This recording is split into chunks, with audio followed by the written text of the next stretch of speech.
15 साल आपने जिंदगी के दिए हों, बड़ी जद्दोजहद की हो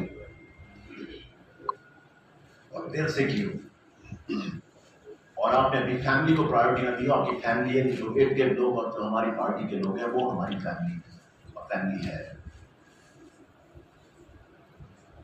उनको हर चीज पे मैंने प्रायोरिटी दी।